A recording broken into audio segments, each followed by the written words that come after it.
Hello everyone, আসসালামু আলাইকুম। আজকে তো সকাল সকাল উঠে ঘুম থেকে উঠে কাজে লেগে পড়েছি। আর রোজার দিনে ঘুম থেকে উঠতে তো দেরি হয়ে যায়।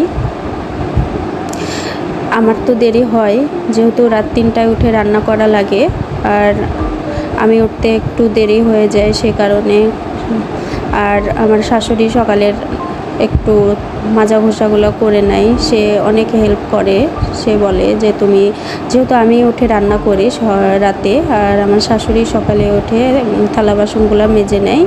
আর শাশুড়ির সাথে থাকা মানে অনেক ভালো, সে অনেক কাজ আমাকে সাহায্য করে কাজে। তো এই তো সকালে ঘুম থেকে উঠে আজকে বিছানার চাদরটা অনেক দিন থেকে কাচা হয়নি, তো আজকে ভাবলাম যে চাদরটা ভালোভাবে কেচে নিব। আর আরেকটা চাদর আমি বিছানায়, আর 2টা চাদর করে আমি বিছানায় ব্যবহার করি। একটা তুলে নিলে আরেকটা বিছানায় ফেলি। আর এটাই সুবিধা, আমার জন্য সুবিধা হয় 2টা চাদর ব্যবহার করলে। বিছানাটা খালি থাকলে ভালো লাগে না একটা চাদর ব্যবহার করলে। আর বিছানার যে চাদরের নিচে ক্যাথাটা ছিল ওটাও আমি ঝেড়ে নিয়েছি। আর ওটা যেহেতু ভারী ক্যাথা, প্রতিদিন কাচতে পারি না, তো মাঝে মধ্যে ঝেড়ে পরিষ্কার করে আবার বিছানায় ফেলে নিই।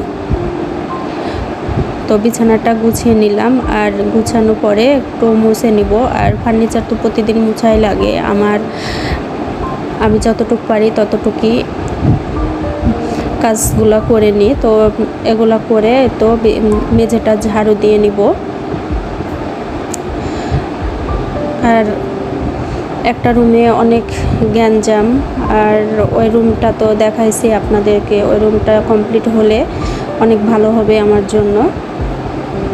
আর আমার শাশুড়ির রুমে তো শাশুড়ির জিনিসপত্রতে ভর্তি। একদিন আপনাদেরকে পুরো ভিডিওটাই শেয়ার করব, পুরো বাড়িটা। আর দেখেছেন হয়তো, দেখাইছি এর আগে। আর 2টা রুমই তো সারা।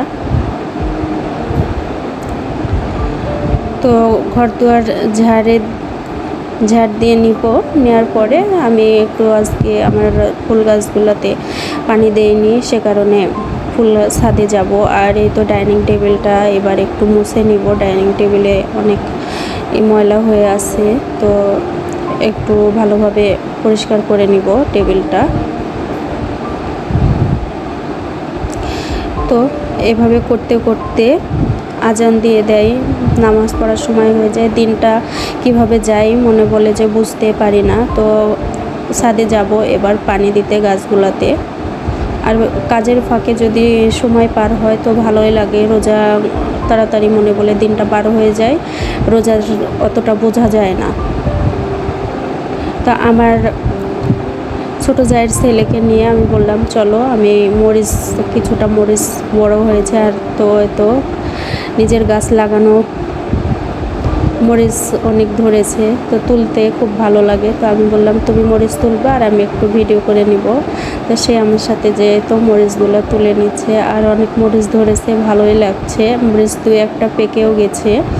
তুলতে মনে বলছে যে সব মরিচ গাছে থাক, দেখতে অনেক ভালো লাগবে। কিন্তু আমার শাশুড়ি বলছে যে তুলে নিলে নাকি আরও মরিচ ভালোভাবে ধরে। তো সে কারণে আমি বললাম যে তুলে নাও তো আমার সাথে। তো এদিকে তো ট্যাঙ্কিতে পানি ছিল না, সে কারণে ট্যাঙ্কি লোড করা হচ্ছে। আর এদিকে আমি ফুল গাছগুলোতে সবগুলোতে পানি দিয়ে নিব। আর তো রোদ হয়ে গেছে। আর আজকের আবহাওয়া তেমন রোদ হয়তো ছিল না, তবে উঠলে দেখি যে অনেক রোদ, সে কারণে গাছগুলোতে উঠে আর পানি দিতে পারিনি। আজকে হালকা আবহাওয়া ঠান্ডা ছিল, আর মনে হচ্ছিল যে বৃষ্টি হবে, তো তারপরে বৃষ্টি হয়নি। তো আমি গাছগুলোতে পানি দিয়ে নিচ্ছি। আর এদিকে আমার তো দেবরের ছেলেটা মরিচ তুলে নিচ্ছে। আর তো মরিচ 2-3টা মরিচ পেকে গেছে।